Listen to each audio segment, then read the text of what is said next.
स्वागत अछि अहाँ सबके हमर चैनल द लाइफ इनसाइडर। हम अहाँ सबके आइ बहुत आसान तरीकासँ मटका कुल्फीके रेसिपी बताबऽ जा रहल छी जे बनबैमे बहुत आसान छै।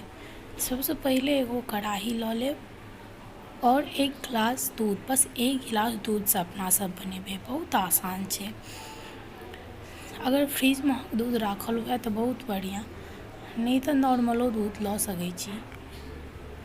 अब दूधके कनि बढ़िआँसँ मिला देबै। देखैत हेबै अहाँसब फ्रिजमे दूध छै ताहि दुआरे कतेक सुन्दरसँ मलाई जमल छै। अब दूधके एक उबाल आबै तकके लेल छोड़ि देबै, ताबत तक आगाँके प्रोसेस कऽ लै छी। एगो मिक्सी जार लऽ लेब और ओहिमे आधा कप चाउर लऽ लेब। चाउर कोनो भी लऽ सकै छी, बस कनि सूती कपड़ासँ बढ़िआँसँ एकरा पोछि लेब जाहिसँ एहिमे अहाँके धूल मिट्टी गन्दगी सब साफ भऽ जाय। संगहि आधा कप मिल्क पाउडर सेहो लऽ लेब। मिल्क पाउडर कोनो भी लऽ सकै छी, बच्चाके दूध हुए मिल्क पाउडर ओहो लऽ सकै छी।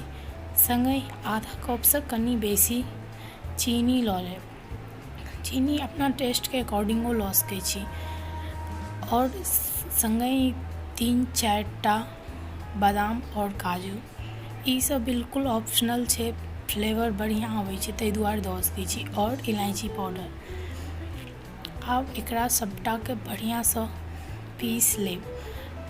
देखियौ बढ़िआँसँ पीस लेलियै। आब देखै छियै दूधमे उबाल एलै हन कि नहि, तऽ दूधोमे बढ़िआँसँ उबाल आबि गेल छै। आब कनि कनि कऽ कऽ जे पीस कऽ रखने रहियै ओ मिलायब। कनि कनि कऽ कऽ मिलेबै तऽ मिलबैयोमे आसान हैत और लम्सो नहि पड़त। हमर ई पहिल वीडियो छी ताहि दुआरे हमरा बहुत घबराहट सेहो भऽ रहल यऽ। कोनो गलती भेल हैत तऽ ओहिके लेल माफी चाहब। हम बनबै छलहुँ तऽ सोचलहुँ अहूँ सबके साथ किया नहि शेयर करी। इहो बिल्कुल ऑप्शनल छै, अहाँके मोन हुए तऽ दऽ सकै छी, नहीं तऽ नहीं दऽ सकै छी। अगर फूड कलर हुए तऽ सेहो दऽ सकै छी। हम ये पहिलेहे गरम दूधमे 5-7 टा केसरके धागा दऽ कऽ राखि लेने रहियै। आब ओकरो बढ़िआँसँ मिला देबै। देखबै चलबैत रहबै तऽ धीरे धीरे ई अपने गाढ़ फैल जायत। कनि छोलनीपर उठा कऽ देखैत रहब, ई अपने धीरे धीरे गाढ़ फैल जायत।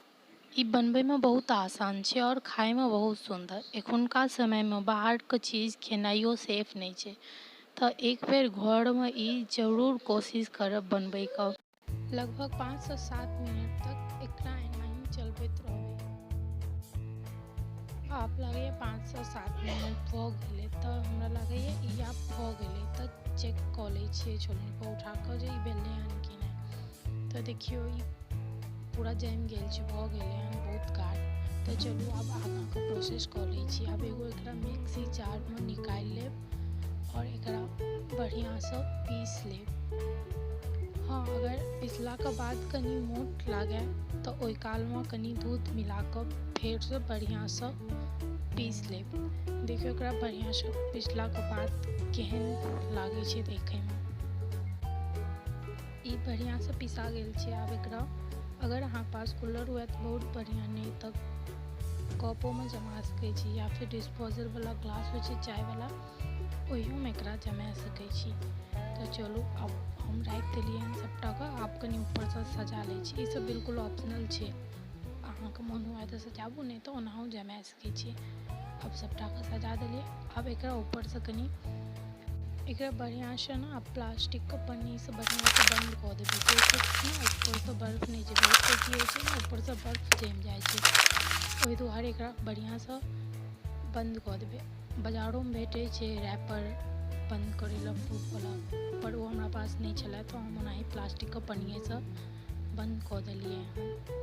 चलू आब एकरा 5 से 7 घंटाके लेल फ्रिजमे जमैके लेल छोड़ि दै छियै।